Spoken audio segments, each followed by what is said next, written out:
அன்பர்களே, இன்றுடன் 2025ஆம் ஆண்டு நிறைவு பெறுகிறது.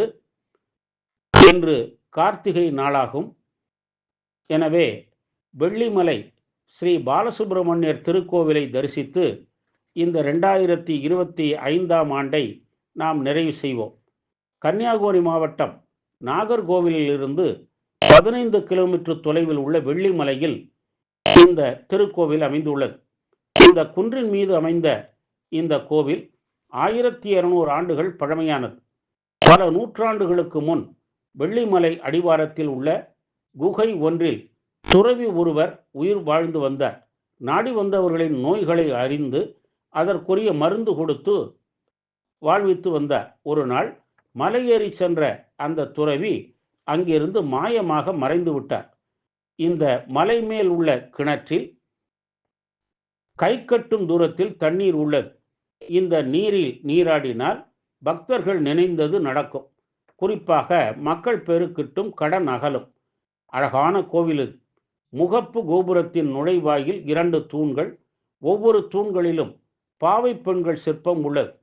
குன்றின் மேல் ஏறியதும் சித்தி விநாயகர் சன்னதி உள்ளது. அடுத்து சாஸ்தா உள்ளார்.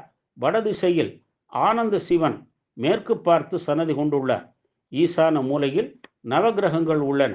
கருவறையில் முருகப்பெருமான் மயில் வாகனத்தோடு பாலசுப்பிரமணியம் என்னும் பெயரோடு கிழக்கு நோக்கி காட்சி தருகிறார். அன்பும் அருளும் சேர்ந்த அற்புத தோற்றம். தரிசித்தாலேயே நம் மனக்கவலைகள் அகன்றிடும். இந்த முருகன் 28 கிலோமீட்டர் தொலைவில் உள்ள சுசீந்திரன் தானுமல சுவாமியை பார்த்து கொண்டிருப்பதாக ஐதீகம். சித்திரை மாதம் 10ஆம் நாள் முருகப்பெருமானின் திருவடிகளை சூரியன் தன் ஒளிக்கதிர்களால் ஆராதிப்பது இங்கே தனி சிறப்பு. இந்த நாளில் முருகனை வேண்டினால் நினைத்தது நடக்கும். நெல் அறுவடை காலத்தில் நெற்கதிர்களை பக்தர்கள் கோவிலுக்கு காணிக்கையாக செலுத்துகிறார்கள். குன்றின் உச்சியில் நந்தி பாதம், முருகன் பாதம் காணப்படுகின்றன. பௌர்ணமி நாளில் இங்கு கிரிவலம் நடைபெறுகிறது. ஆலயத்தில் உள்ள சிவபெருமானுக்கு பிரதோஷம், திருவாதிரை ஆகியவை நடைபெறுகின்றன. பங்குனி உத்திரம், கந்த சஷ்டி, ஆடி கிருத்திகை, தைப்பூசம் ஆகியவை சிறப்பாக நடக்கும் திருவிழா. வெள்ளிமலையை நினைத்தாலே முக்தி என்பர். இங்கு உள்ள வேப்பமர இலை கசப்பதில்லை. தலமரம் வெப்பாலை மரம்.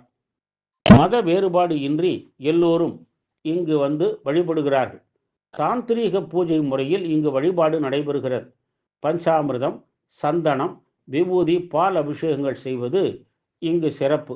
அரவணை பாயசமும் நெய் பாயசமும் இங்கு நிவேதன பொருட்கள். ஒவ்வொரு மாதமும் இறுதி வெள்ளிக்கிழமை இரணியலிலிருந்து காவடி கட்டி வந்து முருகனை ஆராதிக்கிறார்கள். அன்றைய தினம் பகவத் பிரசாதமாக கஞ்சி வழங்கப்படுகிறது. வெள்ளி ஞாயிற்றுக்கிழமைகளில் அன்னதானம் நடைபெறுகிறது.